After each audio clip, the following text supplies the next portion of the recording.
There's a passion that early in his life was really a level of intensity that wasn't matched by too many people. So it was a difficulty for him because his intensity was so great. I would think of him as a visionary, but I would call him a pragmatic visionary. He's bow tie wearing, kind of wonky, but enthusiastic. He did not like to be upstaged, and he particularly did not like to be outthought. He was a smart man, but here is this young, scrub-faced, up-and-coming, youngest legislator with a heavily idea-weighted plan, and Tom's gone, I don't know about this guy. I think I'll see if I can't take him down a notch or two. But it was a combination of respect and admission that Earl is going to be a player here with, you know, Tom's own particular style of carving out the center spot. People come from around the country, very frankly from around the world, to be able to see our world-class transportation land use systems. And I don't think we would be that leader if it had not been for Earl. For me, it's the realization of the fact that some people could imagine it. You know, they got a sense of the tram, the development down here on the waterfront, what we're seeing with bikes, with streetcar, with vibrant inner-city housing surrounded by neighborhoods that matter. One of the things that's so exciting about the work we've been doing in Portland is that there are people who got it. There are people who had a sense of what was possible, and were able to work to make it a reality.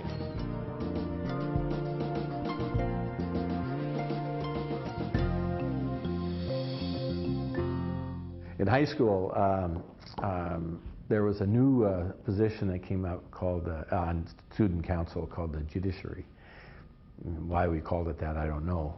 But I tried to talk Earl into running for that, and he refused. So I took the petition out for him without his approval and got him on the ballot. And he got elected to the judiciary, served on student council that way.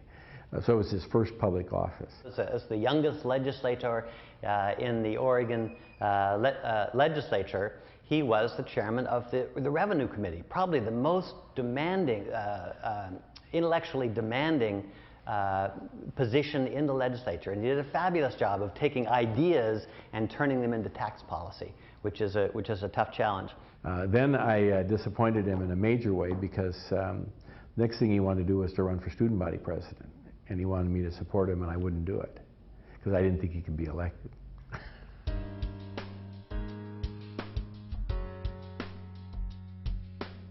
We have visitors coming here every single week from not just around the country, but around the world, from Europe, from China.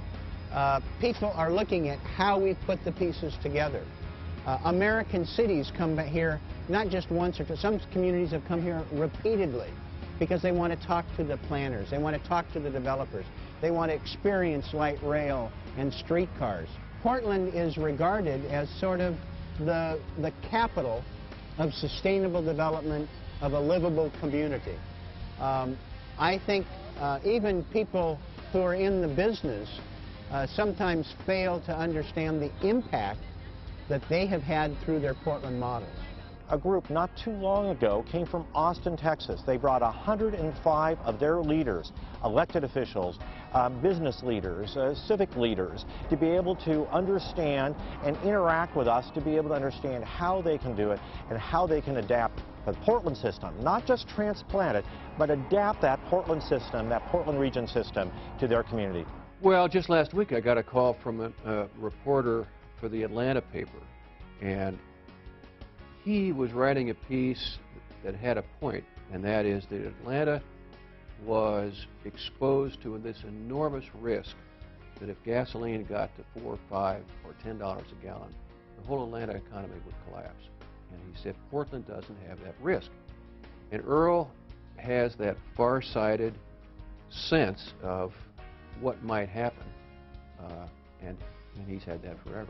If you are trying to plan a streetcar, you come to Portland and you talk to people, but there are also a number of consultants and engineers who've been involved with this that you'll hire. The preeminent builder of these track systems has a major presence here, Stacy and Whitbeck. We have a program at work out at Oregon Iron Works to manufacture the first American streetcar in over half a century. We do this right, we're going to be able to have hundreds of thousands of jobs ultimately in Oregon for a sustainable future. And rationality is a key part of who Earl is. He's very in his head. He's a policy wonk. He loves ideas. He's always applying the rational approach of ideas to this goal of making the world a better place.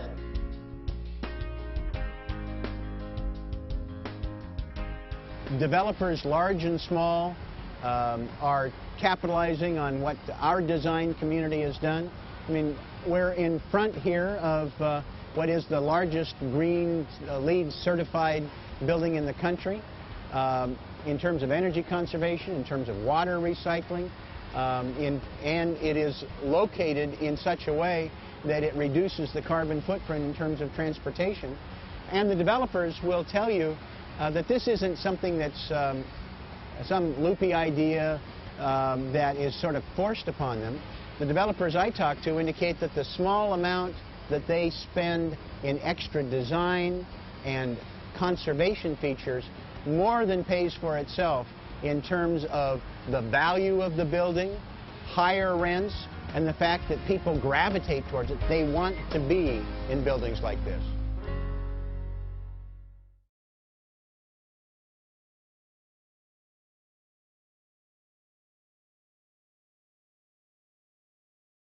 Clerk, call the roll, please. Commissioner Blumenauer? Aye. Commissioner Buchanan? No. Commissioner McCoy? No. Commissioner Shepard? Aye. Commissioner Mulvey? Aye. Commissioner Blumenauer has been elected. May I congratulate him and turn the gavel over to him at this time. Mid-Multnomah County, 125,000 people, a city essentially, between Gresham and Portland, had no sewer system, had local water systems, had no city to provide city services, and so the county was doing that on the backs of city taxpayers. Earl stepped in and said, this is crazy. The city's doing human services stuff that is the county's job. The county is doing city functions that Gresham and Portland ought to provide. Let's make this make sense, save the taxpayers money, clean up a pollution mess efficiently. Early on he'd have trouble because he would be taking on sometimes Don Quixote roles, which the other one at the other end, experiencing this Don Quixote Adam, didn't appreciate. Getting it right is more important than getting there first. Getting an opportunity to be able to put pieces together for a broader picture is better than just trying to solve one little piece of the puzzle. So much of the problems that we see in other communities, and in fact, some of the problems we had here in Portland in the past weren't that we didn't have smart engineers or architects, but we really didn't ask them the right questions. Having the broader context, knowing how to work with the partners, whether they're private citizens or people in the industry, is something that I would like to think that I have learned over the years from friends, from citizens.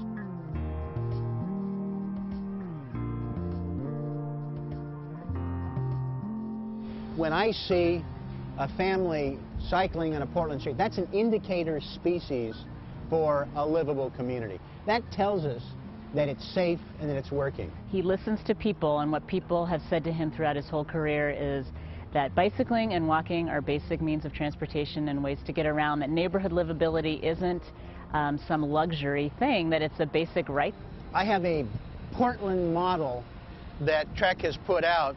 It's the only bicycle model that is named after a city, and a major bike manufacturer, Trek, has determined that Portland is so identified with cycling that it adds cachet and that they can sell this model. And it's a terrific disc brake design to commute in the rain, and it is something I felt like I absolutely had to have if you're going to represent Portland. There are a lot of people in the development community that would be upset with Earl because he's insisting on pushing the envelope.